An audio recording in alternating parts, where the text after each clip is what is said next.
because it's time for GGSP. I'm Gandalf the Rad. I'm Gemma Lass of Mirkwood. And I'm Wilbo Baggins. Coming up on the show, it's a festival of car carnage in our review of Wreckfest. Plus, we travel to Middle-earth for a deck-building battle in the Lord of the Rings adventure card game. Something draws near. I can feel it. The start of the show, maybe? Fly, you fools!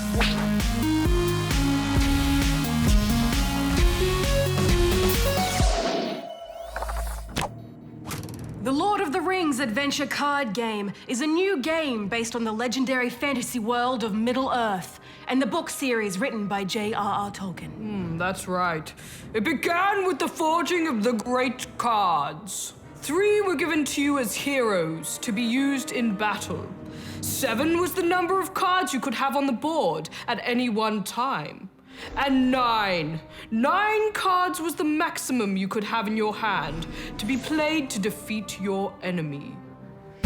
But they were all of them deceived, for another card was made. What other card? There's no other card. That's just how the line goes. But the other stuff is true. Oh, cool. Hammer and tongs! I serve no man. You would die before your stroke fell. We have vanquished the beasts. Come, my friends. I see the path ahead. The game is similar to other strategy card games like Hearthstone and Magic the Gathering. You have a deck with units, spells, and buffs that you use resources to play, taking turns with your enemy. But instead of trying to bring your opponent's health down to 0, each round or location has a different goal. Yeah, and this brings a nice amount of variety to the game. You'll be traveling through a number of different locations in each quest. The goal can range from simply defeating a certain number of enemies to using a card's willpower to reduce an objective to 0. But no matter what the objective is, the gameplay remains the same. You start with 3 heroes on the board, each with different skills and strengths. If they all reach 0 health, then it's game over. I quite liked the heroes and how differently they all played. Plus, it's so cool seeing characters I know and love. Each is part of a sphere of influence, which changes their gameplay style and determines what cards you can put in your deck. My favorite was Aragorn. I am Aragorn, son of Arathorn. His power lets you use 1 resource to let him take another turn, which was so handy. Although, I gotta say, the heroes don't feel quite as powerful as they do in the books. You are definitely always on the back foot, although your enemy is Sauron, the Dark Lord himself, so it makes sense it's a bit of a struggle. Yeah, but I'm playing against his lackeys like spiders and orcs. Aragorn should be able to smite those weaklings down. The game is rather challenging, requiring thoughtful strategy if you're to succeed, especially because the cards you've already played carry on to the next location with the same amount of health. The road goes ever on and on, down from the door where it began.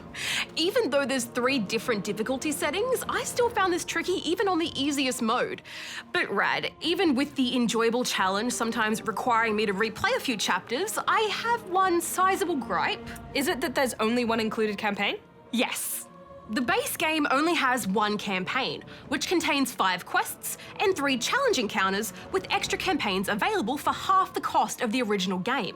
Now, there is a decent amount of playtime with what's here, but it still feels like I'm buying half a game. Yeah, I agree. And because it's quite story-based, it doesn't make me inclined to just keep replaying it. Although there is a rich story on offer. Now this I was into.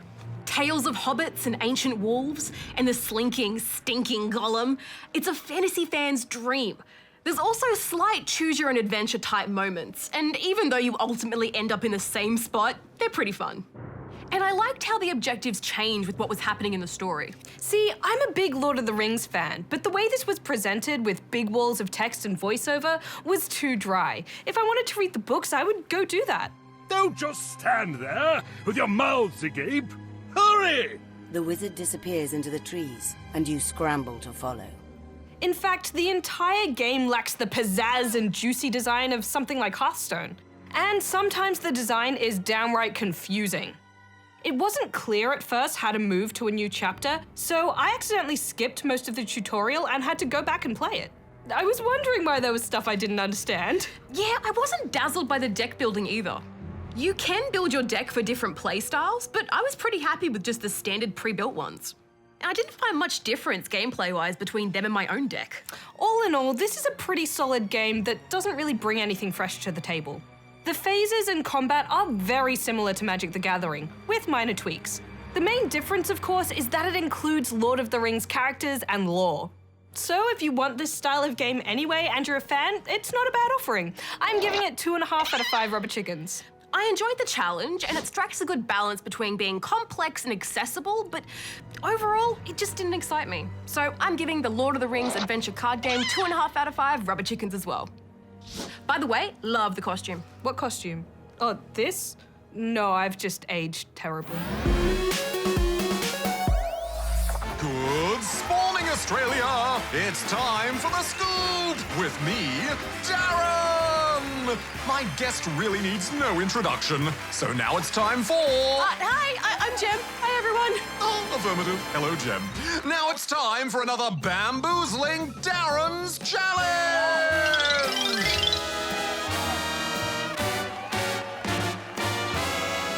Which game from the Spyro Reignited trilogy does this level feature in? Answer at the end of the scoop. Now it's time for a heapin' helpin' of gaming news. First up, some announcements from the recent Nintendo Direct. Along with more details about Luigi's Mansion 3 and its multi-leveled hotel setting, we got a look at the new Animal Crossing, and a peek at more new Pokemon and character customization options in Pokemon Sword and Shield. Oh, so many hairstyles! We also heard that more fighters are being developed for Super Smash Bros. Ultimate. And more Mii Fighter outfits, including Sans from Undertale. No way, my best boy Sans. Oh, I bet this news about more fighters coming to Smash will set off the Justice for Waluigi campaign again. Affirmative. In other news from the Direct, a much-anticipated Super Nintendo library has launched for Switch Online. And we heard about new games like Little Town Hero from Pokemon devs Game Freak. Oh, and Little Town Hero also has an Undertale link. Undertale creator Toby Fox composed the game's music. So many connections! Moving on now to news that Plants vs. Zombies Battle for Neighborville is happening! The third installment in the Garden Warfare-style series is launching officially in October, with some options for early access as well. Good news for those keen on another round of botanical battles against the undead. Or botanic cool battles. Now, did you know that the challenging indie platformer Celeste recently received a new chapter? Chapter 9, Farewell, features new levels, music, items, and mechanics, but will only be available for players who have already completed Chapter 8. I really did love the story of Madeline and her mountain climb. And what did you think of this news, Boatmeal? Oh, really? He said that developer Matt Thorson has said there are no current plans for a Celeste sequel, so I guess this update might be the closest thing to one. Wow, Boats, you really have your paw on the pulse of gaming goss. Now for the extra scoop! What do you have this week, Jem? It's another musical one, Darren, and another amazing Super Mario Maker 2 creation. A player known as Power Nong has made a run and jump level with an in-game version of the Queen song We Will Rock You.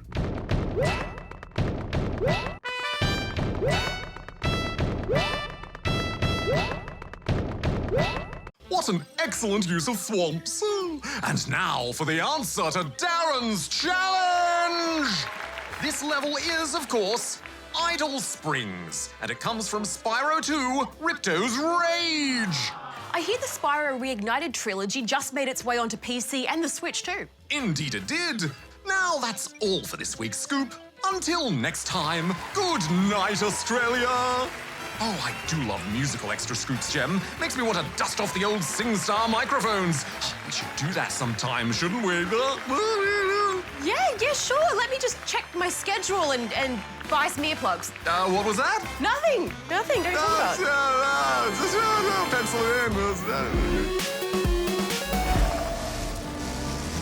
Oh, welcome, Revheads, to this wrecktastic spectacle, Wreckfest. We'll be your host through this throwdown. I'm Wheelie Will. And I'm Engine Jem, and Jim, if you will. And today, we'll be watching competitors go head-to-head, sometimes literally, to compete for that coveted first spot. To get there, they'll have to think fast and drive even faster, all the while dealing out damage of the vehicular combat variety. Who'll be coming out on top, and who'll be decorating the track? Well, let's find out.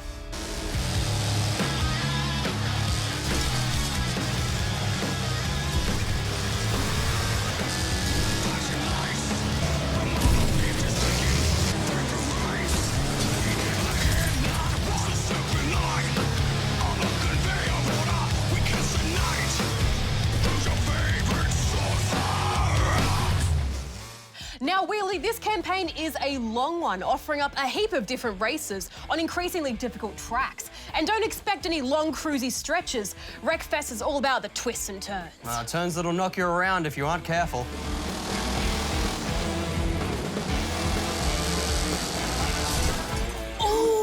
Ouch.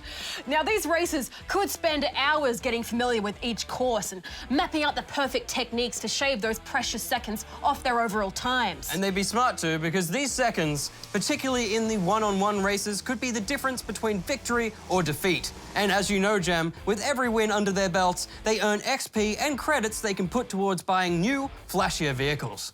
Excellent exposition there, Wheelie. Great delivery. And there's a real incentive to buy new cars because the conditions of the track will affect how your car handles.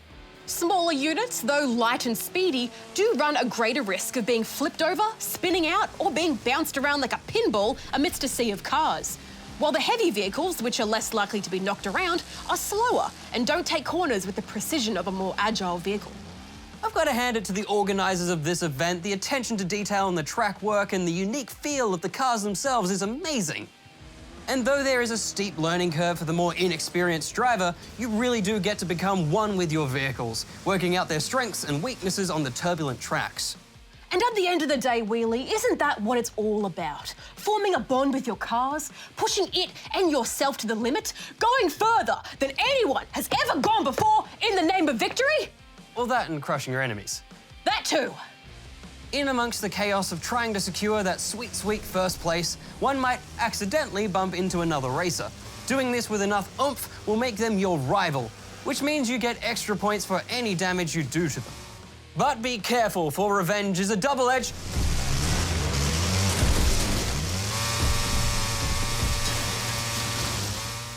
sword. I was going to say double-edged sword. That it is. You've really got to weigh up the pros and cons of launching an attack on another driver. While you are often rewarded for dealing certain amounts of damage, qualifying races means staying ahead of the pack is a higher priority. Now, the demolition derbies, well, that's a whole other story.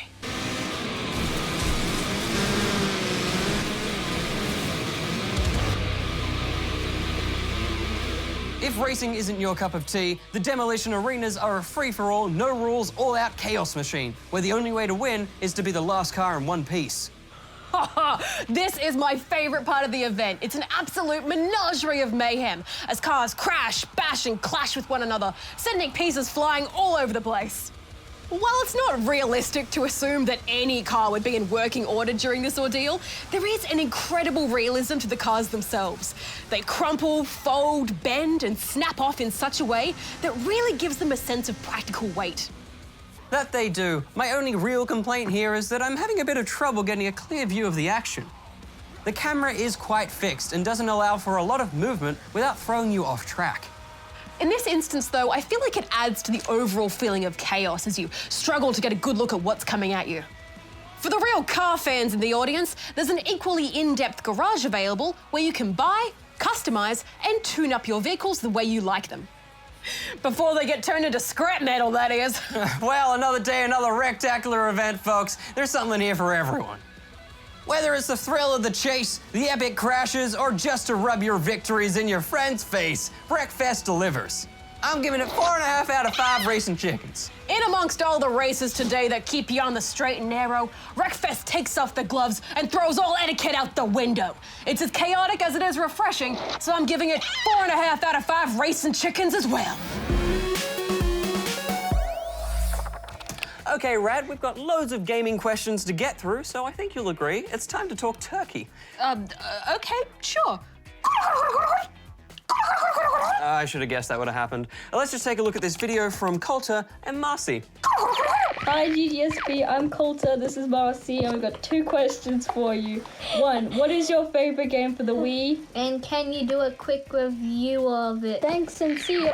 Thanks, Coulter and Marcy. What a cool little animation you've made. And to your first question about our favorite game for the Wii, well, there were some great Mario games for the Wii, like Super Mario Galaxy 1 and 2, and New Super Mario Bros. Wii, plus evergreen classics like Mario Kart and Super Smash Bros. Brawl.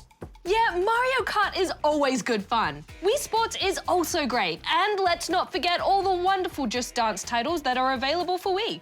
Yeah, the Wii was one of Nintendo's best-selling consoles, so there are understandably lots of great Wii games. But if we're going to pick just one to do a super quick review of, I think it's gotta be Super Mario Galaxy. Such colorful and imaginative level design, it really captures the magic of Mario. It truly is a Wii classic, an easy 5 out of 5 rubber chickens. Oh, I totally concur. And hey, Barjo and Hex reviewed the sequel Super Mario Galaxy 2 on the show a while back. You can check that out on our online archive. Moving right along now to a question from Dora the Explorer. Hi GGSP, I was just wondering how come it's 2019 and we still don't have a Mario Kart mobile app? If you don't answer, I will get Swiper to swipe your computer games. Thanks, Dora the Explorer. Well, I have some good news for you, because there actually is a Mario Kart game coming to mobile devices called Mario Kart Tour. The official release date was recently announced as the 25th of September, so pretty soon now. Although that is a little later than we were expecting, at least we know it's on the way. Yeah, it's been taking a long time, hasn't it? Especially for a racing game, am I right? They're usually fast. Sure. Yeah, because you think they'd come out speedily, you know? Anyway, let's have another question, and this one is from Jellyfish in the fishbowl next to Rad's desk. Hey GGSP, I have some questions for you. 1, do you know any good games like Moonlighter for the PC? 2, do you know any good DLC for City Skyline? 3, can you do a montage of all the royal bows? 4, Darren, do these. Let's just get Darren to do those. Hello, this is Darren. Hey Darren, just some emoticons for you, please. Go. Big Think, Robot Man, Taito, you jelly? Jellyfish out. Thanks, Darren, bye. And thank you, Jellyfish. You know, I really should get some more fish for that fishbowl. Now, if you like Moonlighter, some games that you might like for the PC include My Time at Portia, Stardew Valley, or maybe Yonder the Cloudcatcher Chronicles. If you're more into the dungeon crawling aspects, you could enjoy Soda Dungeon, Enter the Gungeon, maybe Swords of Ditto, or Spelunky. Plus, there's the Between Dimensions DLC for Moonlighter if you're looking to expand your Moonlighter experience. As for good DLC for Cities Skylines, well, it depends on what you like. There are a heap of different options. From the Mass Transit DLC, which gives you more transport options, to natural disasters if for some reason you want to destroy all your hard work with a tornado. Personally, I quite like the After Dark DLC for all those tourist and leisure buildings. Now for a montage of all the royal bows, well, we would have to ask the editors about that. Let me just give them a call. Hello, Darren speaking. Oh, hi Darren. Sorry, we were just trying to get the editors. Did I call the wrong number? Negative. I've been rerouting all the GGSP phone lines through my system to better listen in. I mean, better help you. All connect. Love to assist. Oh, thank you. So, operator, could you please redirect this call to the editors? One moment, please. Hello, this is Darren's assistant. Please hold. Wait, not Darren's assistant. Oh, hi. Editors, Jellyfish is just wondering if we could get a montage of all of our royal bows. Oh, yes, it would be quite a lot of work to do every bow ever. Oh, how about this? Just some of this year's royal bows as a highlight thing. All right, deal. Thanks, editors. Yay! Behold the royal bow montage. Thanks, Queen of Dragons, oh royalty. Yes, Queen of the Gaming Angels. Thanks, Queen of Llamas. Oh.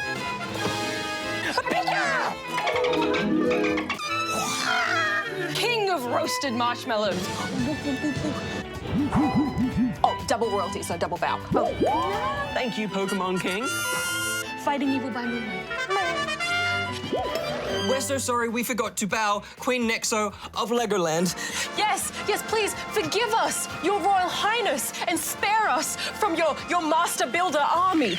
Ah, so many royal memories. I love to mem. Now we better stop reminiscing and scoot on out of here. If you have a question for Ask SP, go here and send it in. And remember, video questions we pick for the show will get some groovy GGSP goodies. Did you say groovy? Yeah, for the alliteration, groovy GGSP goodies. Oh, so retro. Well, that's all we have time for today, but next week on the show, alley-oop, we're gonna take to the court for some intense b-ball in NBA 2K20. And he shoots from downtown! And? He missed.